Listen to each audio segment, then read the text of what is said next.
আজ আমরা ইম্পারেটিভ সেন্টেন্সের ন্যাশন চেঞ্জের যে রুলসগুলো সেগুলো দেখে নিই বা কিভাবে ডিরেক্ট স্পিচ থেকে ইনডাইরেক্ট স্পিচে নিয়ে যেতে হয় সেগুলো দেখে নিই। প্রথমে দেখো ইম্পারেটিভ সেন্টেন্স কোনগুলো, যে সকল সেন্টেন্সের মাধ্যমে কোনো আদেশ, উপদেশ, অনুরোধ ইত্যাদি বোঝায় সেই সেন্টেন্সগুলোকে ইম্পারেটিভ সেন্টেন্স বলা হয়। এগুলো বোঝার একটা সহজ উপায় আছে, এগুলো মেন ভার্ব দিয়ে স্টার্ট হতে পারে বা দেখো এখানে প্লিজ, কাইন্ডলি এগুলো থাকতে পারে, মেনশন।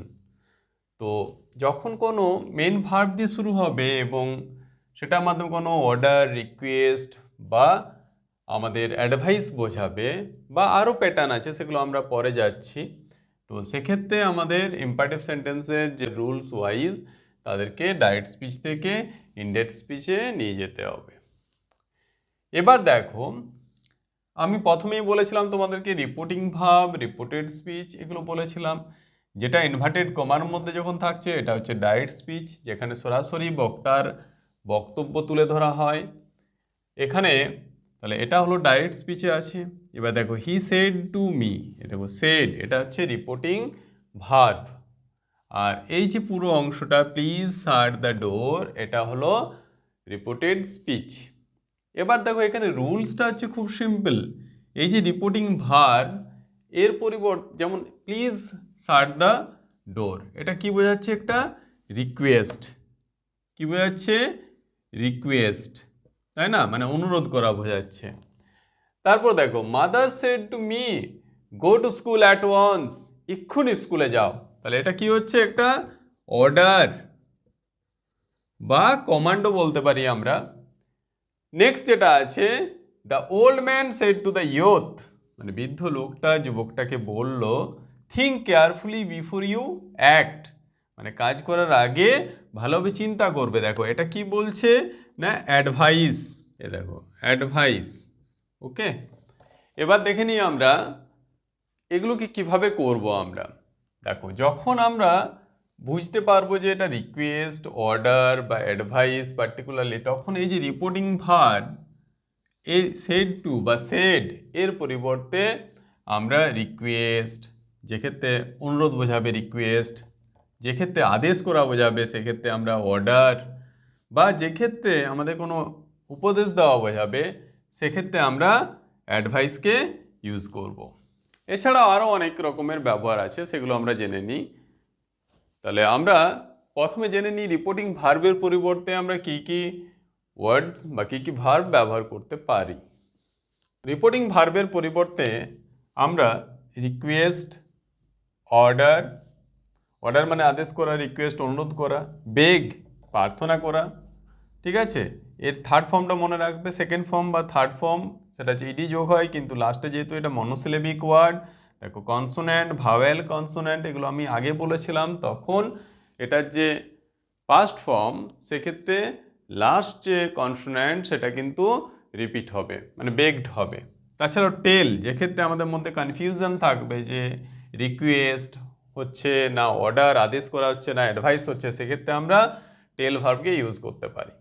আদেশের ক্ষেত্রে কমান্ড, এটাও ইউজ হতে পারে। উপদেশ দেওয়া বোঝালে অ্যাডভাইস, যেমন এই যে এখানে একটা এক্সাম্পল দেওয়া আছে। তাছাড়াও সতর্ক করা, ওয়ার্ন, WARN, ওয়ার্ন, এটাও কিন্তু ব্যবহার হতে পারে।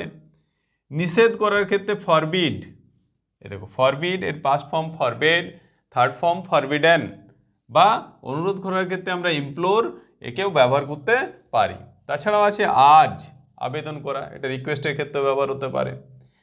আর যেটা আছে সেটা হচ্ছে সাজেস্ট, মানে কোনো কিছু সাজেস্ট করা বা সাজেশন দেওয়া, সেটার ক্ষেত্রে আমাদের সাজেস্ট ব্যবহার হবে। এবার দেখে নিই আমরা এগুলো করব কিভাবে। তাহলে আমরা জানলাম যে রিপোর্টিং ভার্বের পরিবর্তে আদার্স কি ভার্ব ব্যবহার করতে পারি। এবার দেখো he said to me please shut the door, এ দেখো এটা আমাদের বুঝতে পারছি প্লিজ, কাইন্ডলি এগুলো থাকলে সাধারণত রিকোয়েস্ট বোঝায়। তাহলে আমাদের রিপোর্টিং ভার্বের পরিবর্তে রিকোয়েস্ট ভার্বকে ইউজ করতে হবে। তাহলে হি, এ দেখো এটা কিন্তু পাস্ট ফর্মে আছে, তো এটা হয়ে যাবে he requested, he requested me, ঠিক আছে? সে আমাকে অনুরোধ করেছিল, কি জন্য? এই যে প্লিজ, এটা কিন্তু আর আসবে না। এবার মেন ভার্বের আগে টু বসবে, requested me to shut the door. Okay, এবার ফুল স্টপ। জাস্ট এটাই হচ্ছে রুলস। তাহলে এখানে কিন্তু কোনো দ্যাট আসবে না বা কোনো ডাব্লিউএইচ ওয়ার্ডও আসবে না, জাস্ট একটা টু বসবে। ঠিক আছে, তবে কিছু ব্যতিক্রম আছে, সেগুলো আমি তোমাদেরকে দেখিয়ে দেবো, যেগুলো লেট দিয়ে যখন থাকবে ইম্পারেটিভ সেন্টেন্সটা, মানে আমাদের ডিরেক্ট স্পিচটা যখন আমাদের লেট দিয়ে শুরু হবে, সেক্ষেত্রে কিছু রুলস আছে, সেগুলো আমরা পরে আলোচনা করছি। এখন দেখে নাও, তারপর mother said to me go to school at once, এক্ষুনি স্কুলে যাও। এই যে মা, তাহলে আমাকে কি করলো, এটা অর্ডার করছে, আদেশ দিচ্ছে। তাহলে রিপোর্টিং ভার্বের পরিবর্তে আমরা কি লিখব, অর্ডার। মাদার, এ দেখো পাস্টে আছে, তাহলে অর্ডার এরও পাস্ট ফর্ম ইউজ করতে হবে, অর্ডার্ড মি। এবারে কি বলেছি, মেন ভার্বের আগে টু বসবে, to go to school at once. Okay, পরটা দেখো, the old man said to the youth think carefully before you act, মানে কোনো কাজ করার আগে ভালোভাবে ভাববে। এ দেখো, এটা কি অ্যাডভাইস, তাই না? তাহলে যেহেতু অ্যাডভাইস মানে উপদেশ দেওয়া, তাহলে সেক্ষেত্রে আমাদের রিপোর্টিং ভার্বের পরিবর্তে অ্যাডভাইসকে ইউজ করতে হবে, দ্য ওল্ড ম্যান। এবার দেখো, রিপোর্টিং ভার্ব সেড টুর পরিবর্তে অ্যাডভাইস। এক্ষেত্রে বলে রাখি, ভার্বের ক্ষেত্রে কিন্তু এসি হবে, এডিভিআই এসি, আর এডিভিআইসি অ্যাডভাইস এটা কিন্তু নাউন ফর্ম। ঠিক আছে, তাহলে এক্ষেত্রে যেহেতু ভার্ব হিসাবে ইউজ হচ্ছে, তাহলে অ্যাডভাইসড হবে, এসিডি হবে, অ্যাডভাইস দ্য ইয়ুথ। ইয়ুথ। এবার দেখো মেন ভার্ব থিঙ্ক, তাহলে এর আগে টু বসবে, টু থিঙ্ক কেয়ারফুলি বিফোর। এবার দেখো, এই যে পার্টটা বিফোর ইউ অ্যাক্ট, তাই না? এই যে ইউটা কাকে বোঝাচ্ছে, এই যে আমাদের ইয়ুথটাকে, তাহলে এটা কিন্তু হি হয়ে যাবে, বিফোর হি। এরপরে আরও একটু খেয়াল রাখতে হবে, যেহেতু এই দেখো রিপোর্টিং ভার্ব কোন টেন্সে ছিল, পাস্টে, তাই এটা কিন্তু প্রেজেন্ট আছে, এটাকেও পাস্টে নিয়ে যেতে হবে, বিফোর হি অ্যাক্টেড। এটা কিন্তু খেয়াল রাখবে, এই পার্টটা যদি তোমরা বিফোর ইউ অ্যাক্ট এটাই রেখে দাও, তাহলে কিন্তু তোমাদের ভুল হয়ে যাবে। ঠিক আছে, তারপর চলে আসি আরও কিছু রুলসে।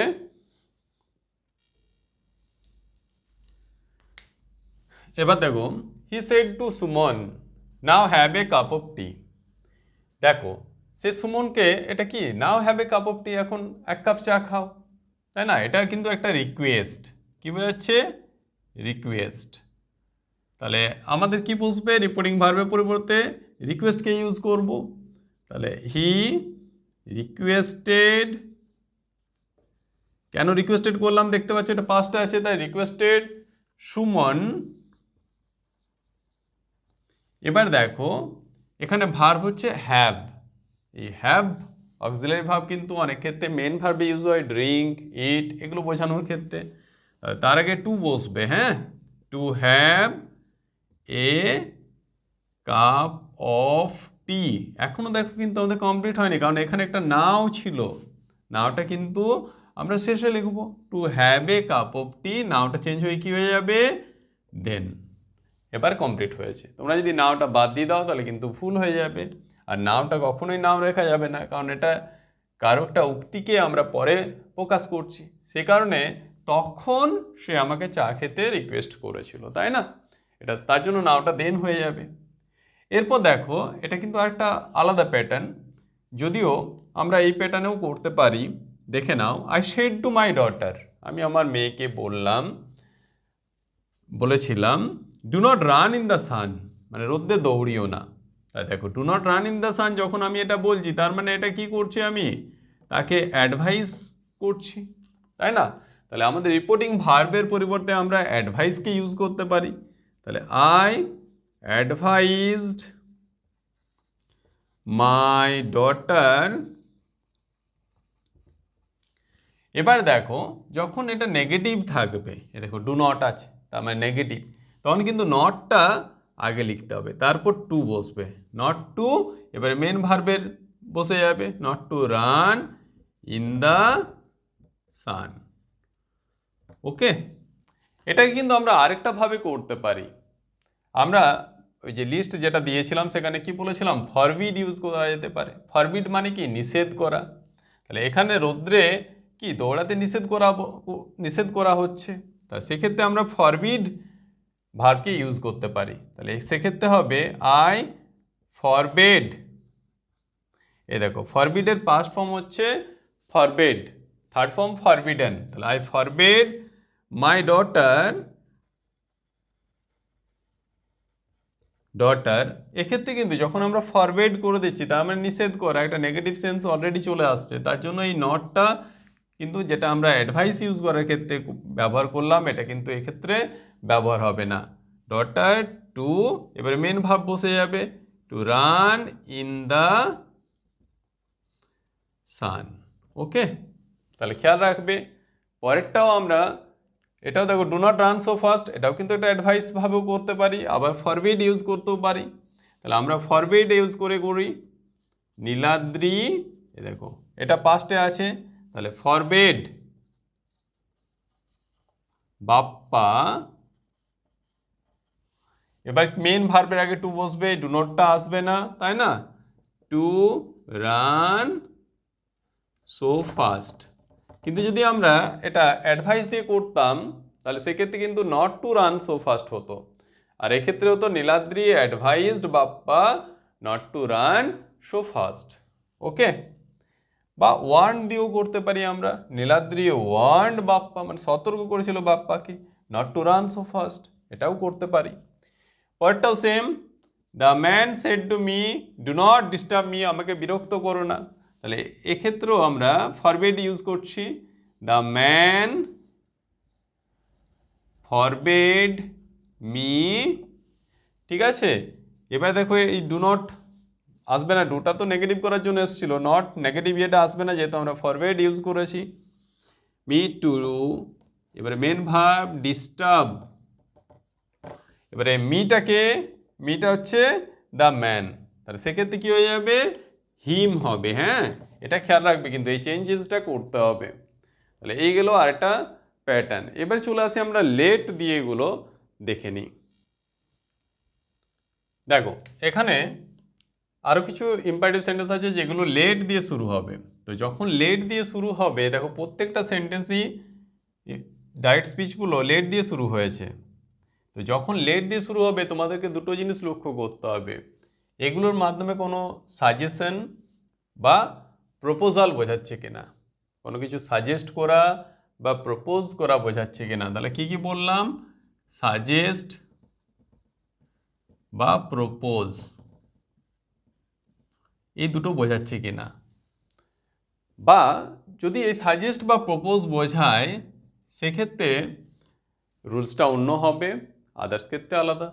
তো দেখে নিই আমরা, যেমন he said to me let us go home, সে আমাকে বললো চলো বাড়ি যাওয়া যাক। তাহলে দেখো এটা কিন্তু একটা প্রপোজ বলতে পারো, প্রপোজাল সে নিয়ে এসছে, তাই না? তো যেক্ষেত্রে প্রপোজ বা সাজেস্ট বোঝাবে সেটা আমাদেরকে লিখতে হবে। তো আদার্স ক্ষেত্রে যেমন দেখো এখানে he said to me let me come in, সে বলল আমাকে ভিতরে আসতে দাও। তাহলে এখানে কিন্তু দেখো কোনো সাজেস্ট বা প্রপোজ কিছু করছে না, সাজেশন। বা পরেরটা দেখো, let us arrange a musical party, চলো একটা মিউজিক্যাল পার্টি অ্যারেঞ্জ করা যাক, এটাও কিন্তু একটা সাজেশন বা একটা প্রপোজাল দিচ্ছে। বা তারপরটা দেখো, he said to him let us have some music, চলো কিছু মিউজিক শোনা যাক, তাই না? তাহলে এটাও দেখো একটা প্রপোজাল। তাই যখন কোনো প্রপোজাল বা যখন কোনো সাজেশন থাকবে সেক্ষেত্রে রিপোর্টিং ভার্বের পরিবর্তে সাজেস্ট বা প্রপোজ ভার্বকে আমরা ইউজ করব। এবার দেখো তাহলে আমি কি বললাম, রিপোর্টিং ভার্বের পরিবর্তে সাজেস্ট বা প্রপোজকে ইউজ করব। হি said to me let us go home, চলো বাড়ি যাওয়া যাক। এক্ষেত্রে কিন্তু যদি তুমি বুঝতে না পারো সেক্ষেত্রে যে কোনো একটা ইউজ করতে পারো, যেমন হি সাজেস্টেড বা প্রপোজড,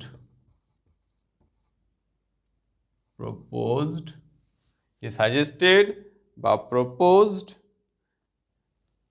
এবারে প্রপোজড মি, এবার কিন্তু এখানে দ্যাট বসবে, দ্যাট কি বললাম, দ্যাট আসবে।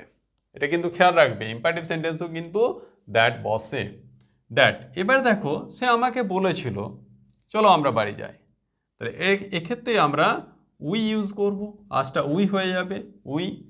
এরপর দেখো শুড আসবে, কি আসবে, শুড, উই শুড। এবার main verb go home, we should go home. ঠিক আছে, তাহলে ব্যাপারটা কি, রিপোর্টিং ভার্বের পরিবর্তে আমাদের সাজেস্ট বা প্রপোজকে ইউজ করতে হবে। এবার ওটা যদি পাস্টে থাকে তাহলে আমাদের সাজেস্ট বা প্রপোজও পাস্টে ইউজ করতে হবে। তারপর দ্যাট বসবে, তারপর সাবজেক্ট যেটা চেঞ্জ হতে পারে। এবার শুড আসবে কিন্তু, শুড গো হোম। পরেরটাও দেখে নিই, অরিত্রা সেড, তাহলে এটা হবে Aritra let us arrange a musical party, তাহলে এটা প্রপোজড, মানে প্রস্তাব দিয়েছে, প্রপোজড বা সাজেস্টেডও বলতে পারো, যে কোনো একটা ইউজ করতে পারো। দ্যাট, এবার দেখো অরিত্রা বলছে, তাই এক্ষেত্রে কিন্তু আস মানে অরিত্রারা, তাই না, সেক্ষেত্রে আমরা উই ইউজ করতে পারি না, কি ইউজ করতে হবে, দে, দ্যাট দে। এবার কিন্তু কি বলেছি, শুড আসবে, দ্যাট দে শুড। এবারে main verb arrange a musical party, okay. পরটা দেখো, I said to him let us have some music, I, এটাও সাজেস্ট বা প্রপোজ যে কোনো একটা ইউজ করতে পারো, আই সাজেস্টেড হিম দ্যাট, এবার দেখো আই যেহেতু আছে তাহলে আজটা হয়ে যাবে উই। এবার শুড আসবে, উই শুড, মেন ভার্ব এখানে হ্যাভ সাম মিউজিক। ঠিক আছে, দেখো ব্যাপারটা কিন্তু খুব ইজি। পরটায় লক্ষ্য করো, he said let me come in.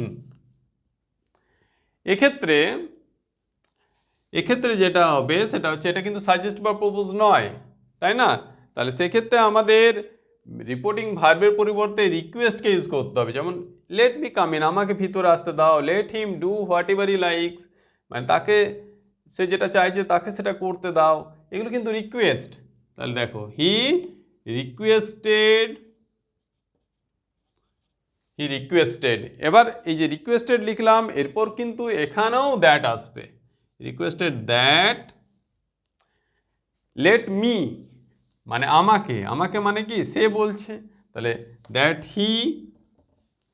এবার দেখো এখানে মাইট আসতে পারে, তোমরা যেটা ইউজ করতে পারো মাইট, মাইট, বা যেটা আমরা ইউজ করতে পারি might be allowed, might be allowed, either might use করবে না হলে মাইট বি অ্যালাউড, হ্যাঁ, অ্যালাউড। এই মাইট বি অ্যালাউডের ক্ষেত্রে কিন্তু টু বসবে, আর যদি যখন আমরা শুধুমাত্র মাইট ইউজ করবো সেক্ষেত্রে টু বসবে না। এবারে মেন ভার্ব কি আছে, come in, might be allowed to come in বা মাইট কাম ইন।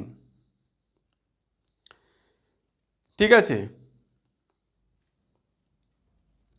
পরেরটা দেখে নাও, হি সেড, তাহলে এটাও বললাম রিকোয়েস্ট হয়ে যাচ্ছে, তাহলে হি রিকোয়েস্টেড দ্যাট, এক্ষেত্রে হিমটা হি থাকবে, he might be allowed to do, main ভাবে দেখো ডু আছে, তাহলে to do whatever he, এবার দেখো রিপোর্টিং ভার্ব পাস্টে ছিল, তাহলে এটাও কিন্তু আমাদের পাস্টে নিয়ে যেতে হবে, হি লাইকড, ওকে। তাহলে তোমরা খেয়াল রাখবে এটা, যখন রিপোর্টেড স্পিচের মাধ্যমে কোনো সাজেশন বা প্রপোজাল বোঝাবে না, সেক্ষেত্রে নিয়ে রিকোয়েস্ট ইউজ করব আমরা রিপোর্টিং ভার্বের পরিবর্তে, তারপর দ্যাট বসবে, তারপর যেটা সাবজেক্ট সেটা বসে যাবে। এবার মাইট বা মাইট বি অ্যালাউড, এরপরে কিন্তু টু বসবে, মাইট বি অ্যালাউড টু। আর মাইট যখন শুধুমাত্র ইউজ হবে সেক্ষেত্রে কিন্তু টুটা বসবে না। এটা মনে রাখবে, might be allowed to come in. ঠিক আছে, তাহলে এই হচ্ছে কয়েকটা টাইপের ইম্পারেটিভ সেন্টেন্সের ডাইরেক্ট স্পিচ থেকে ইনডাইরেক্ট স্পিচে নিয়ে যাওয়ার রুলস। তোমরা এগুলো দেখে রাখবে, পরে আমরা এর উপর আরও মিক্স সেট তোমাদেরকে প্রোভাইড করব, যেগুলো তোমাদেরকে আরও ভালোভাবে ইম্পারেটিভ সেন্টেন্সের যে রুলসগুলো, ন্যাসেন যে রুলসগুলো বুঝতে সাহায্য করবে। আজ এই পর্যন্তই। তোমাদের ক্লাসটা ভালো লাগলে অবশ্যই তোমরা লাইক করবে, এবং যারা এখন আমাদের চ্যানেল সাবস্ক্রাইব করনি তারা অবশ্যই আমাদের চ্যানেলকে সাবস্ক্রাইব করে নেবে ইংলিশ গ্রামার অ্যান্ড ভোকাবুলারির উপর রেগুলার ক্লাস পাওয়ার জন্য।